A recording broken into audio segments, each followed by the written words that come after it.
Ate hakuna kuuza kura.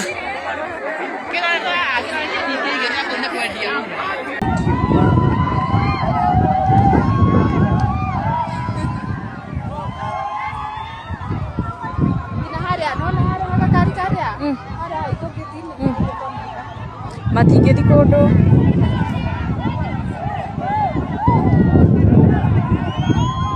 Karibu tena kwenye ulimwengu wa siasa, mtazamaji wangu. Wataalam wa siasa hupenda kusema kwa nguvu ya umma ikiamua kusimama, hakuna mbinu wala mwanasiasa yeyote anayeweza kuizuia. Hali hii ilidhihirika wazi hivi majuzi katika wadi ya Kaimbaga iliyoko eneo bunge la Olkalau, kaunti ya Nyandarua. Katika kile kilichoshtua wengi, wananchi wa eneo hilo walichukua hatua ya ujasiri na kusimamisha kwa nguvu mabasi yaliyokuwa yamebeba maafisa wa chama tawala cha UDA. Madai mazito yaliyoibuka ni kwamba maafisa hao walikuwa kwenye operesheni ya siri ya kununua vitambulisho vya kupiga kura ili kuvuruga mwelekeo wa uchaguzi. Hofu hii na taharuki hii kubwa ndani ya kambi ya serikali inakuja baada ya kugundulika kuwa wimbi la chama kipya cha Democracy for Citizens Party DCP kinachohusishwa na Rigathi Gachagua kimeshika kasi ya ajabu, kikiwa kimepata mabaraka na uungwaji mkono wa muungano wa upinzani, yani United Opposition, na hata Rais mstaafu Uhuru Kenyatta. Chama hiki kimeleta hofu kubwa ya siasa. Je, ni kweli kambi ya UDA imepagawa na kuanza kutumia mbinu mbadala baada ya kuona upepo wa mlima umbadilika? Ungana nami katika dakika hizi chache zijazo tuchambue ukweli wote uliojificha nyuma ya pazia la sakata hili la Olkalau. Karibu.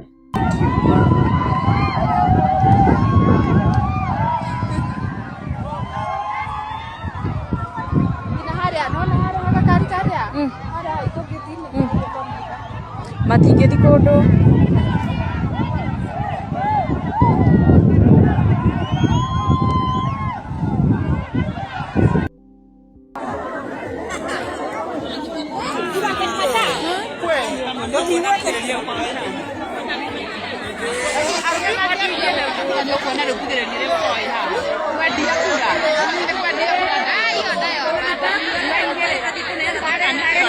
Ate hakuna kuuza kura.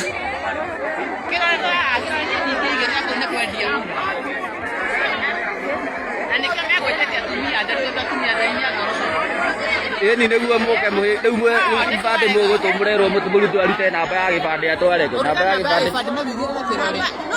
aja na kunena namba ya gibande ni sawa no wana nero igero kirore no ID the moment mwana ya ID cia nyu haria wathi kuria guiki kura ukoraga nduri ho ukoraga ni tha ukoraga gwa we nduri ho ona ungicanjwo ni macini cigana nduonekaga ona kiri na list ya huruma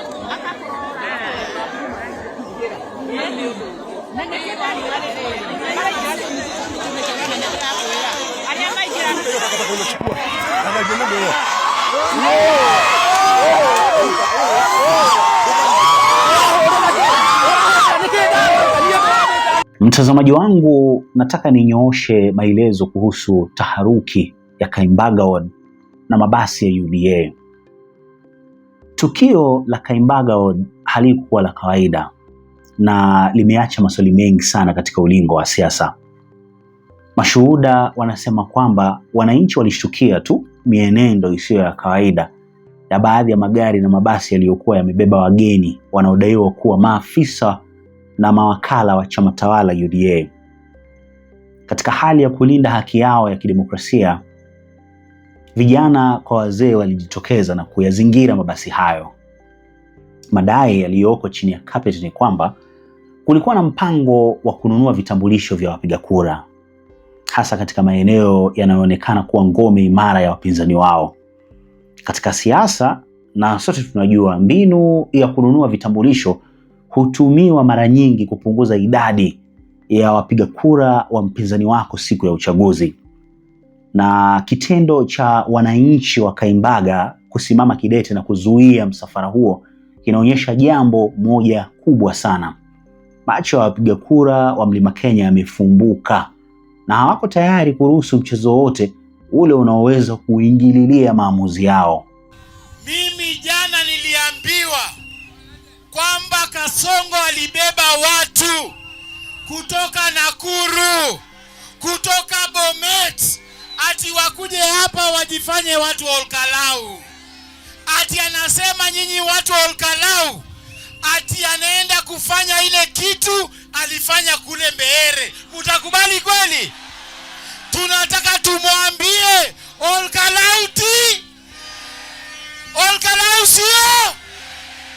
Mimi nawaomba, hii vita ambayo tuko nayo sasa hivi ni vita ya kuamua mwaka wa 2027 nyinyi watu wa Olkalau mutapigia nani kura kwa kiti ya urais. Hii kiti ya Olkalau sio vita ya hapa nyumbani peke yake. Ni vita ya kuleta heshima ya jamii ya mtu Mkikuyu. Nyinyi mnajua sasa hivi wanataka kuwabagua kwamba mkue kando nyinyi peke yenu. Mimi nawaomba, mkitaka heshima ya kiongozi wenyu Rigathi Gachagua iheshimike, muanze na kupigia huyu Kamau Waweru kura ya ubunge. Wangapi watasimama na Kamau Waweru? Hii ni majaribio kwenyu.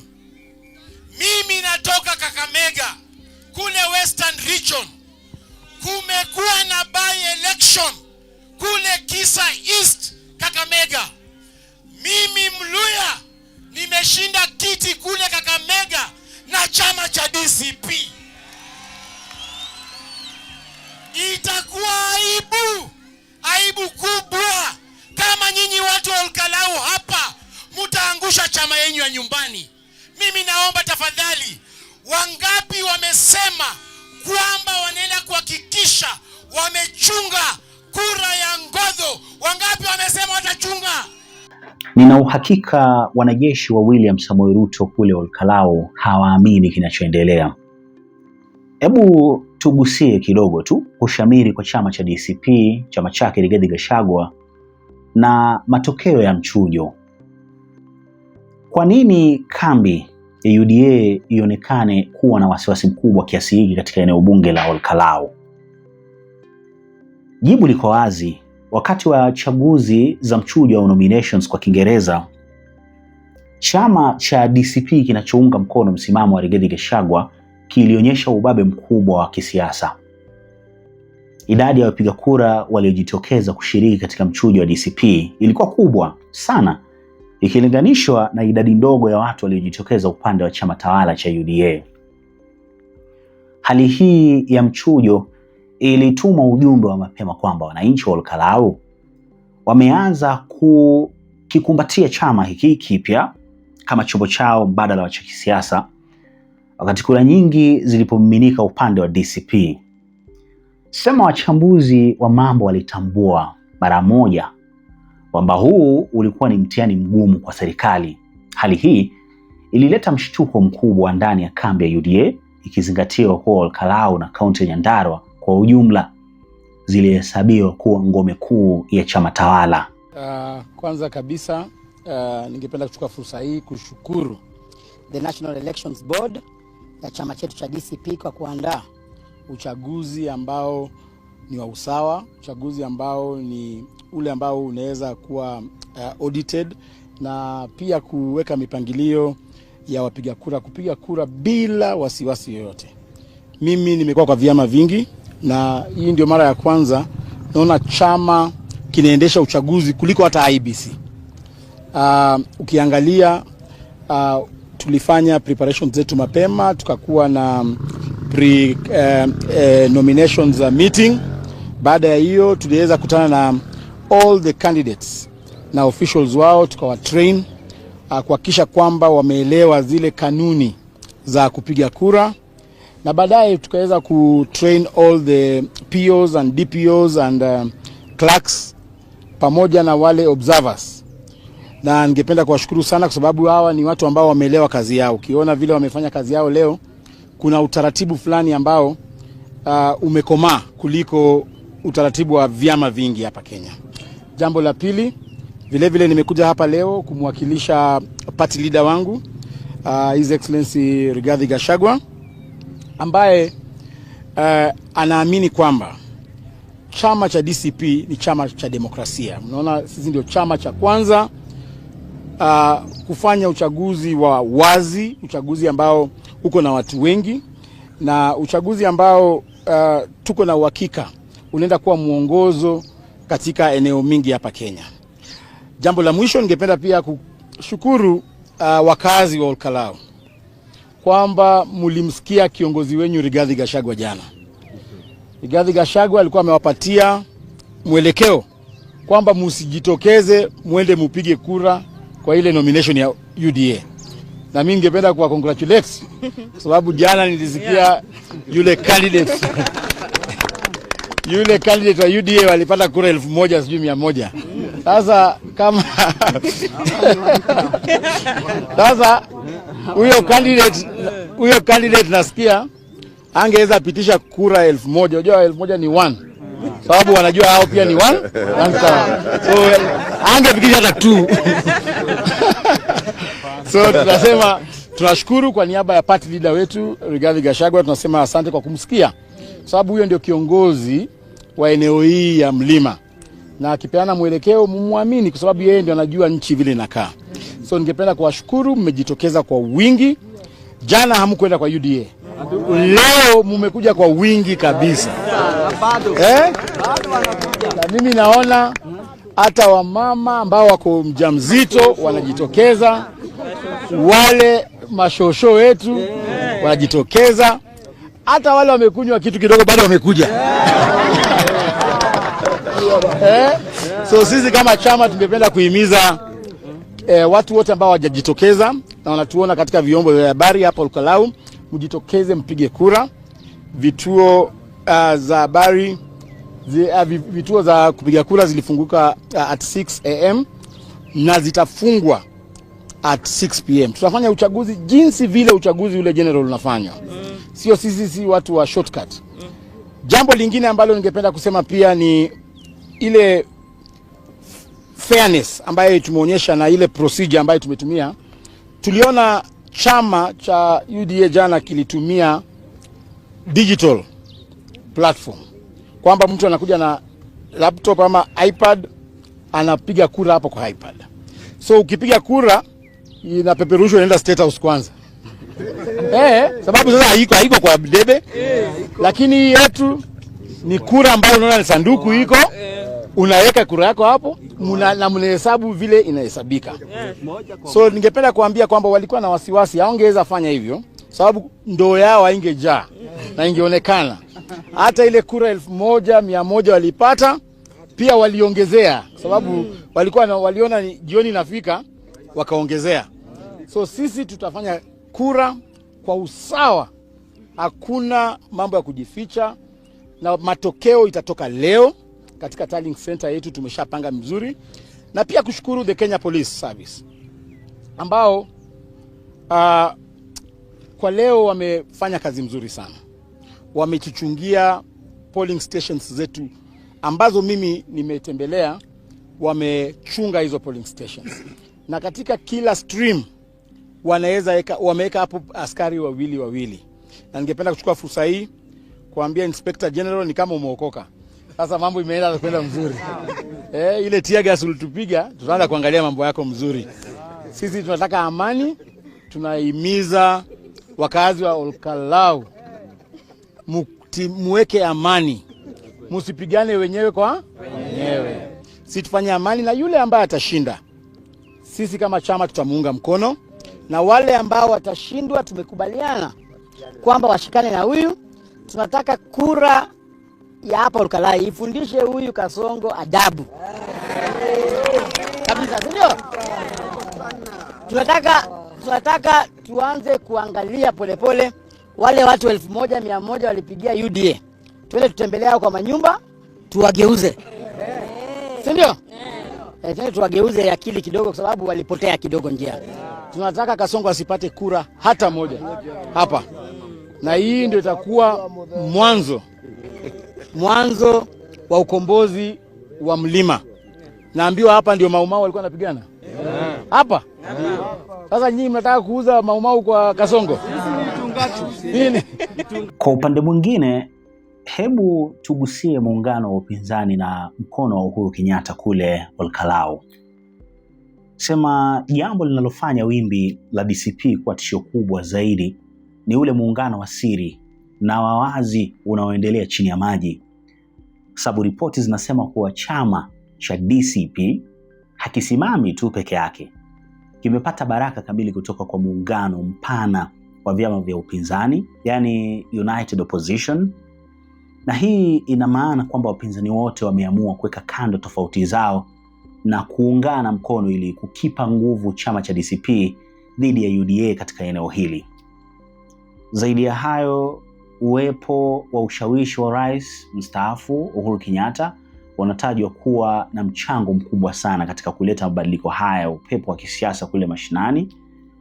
Na Uhuru Kenyatta bado ana ushawishi mkubwa wa kimya miongoni mwa wazee na wafanyabiashara wa Mlima Kenya.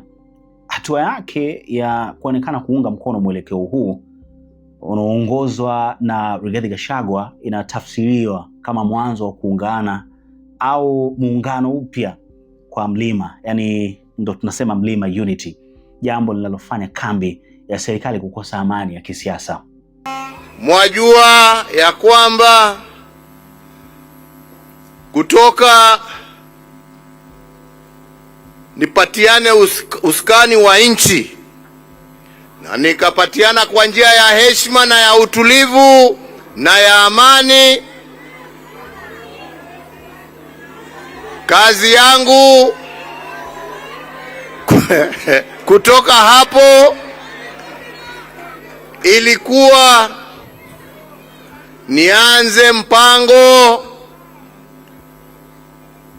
wa kupatia chama chetu cha Jubilee viongozi wapya wa kuipeleka mbele, na tukaanza hiyo shughuli, na tukianza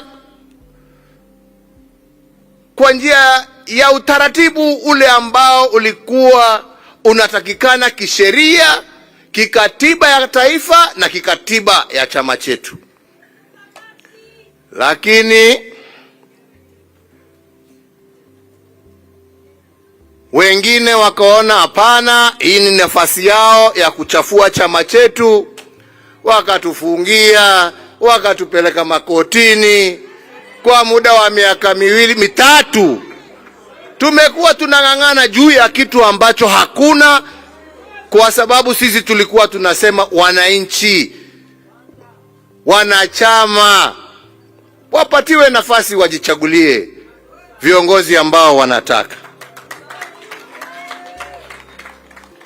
Sasa leo mimi bado niko katika hiyo harakati ya kuhandover, na wengine wanasema ati naingilia siasa. Kama wangeniwachilia ule wakati wa mbele, hii kazi na shughuli ningekuwa nimemaliza zamani, na hiyo ndio ilikuwa upendo wangu. Ninapomalizia, mtazamaji wangu, siasa za Kenya zinaendelea kutushangaza kila uchao, na mchuano huu wa Olkalau na lile sakata la Kaimbaga ni dhibitisho tosha kuwa ramani ya kisiasa inabadilika kwa kasi ya ajabu. Je, unaona chama cha UDA kitaweza kurejesha imani ya wapiga kura wa eneo hili baada ya matukio haya, au ndio kusema wimbi la DCP chini ya Rigathi Gachagua na uungwaji mkono wa upinzani na akina Uhuru Kenyatta ndio umeanza kuchora mstari mpya wa kisiasa za mwaka 2027? Mimi ningependa kupata mtazamo wako, mpenzi mtazamaji wangu.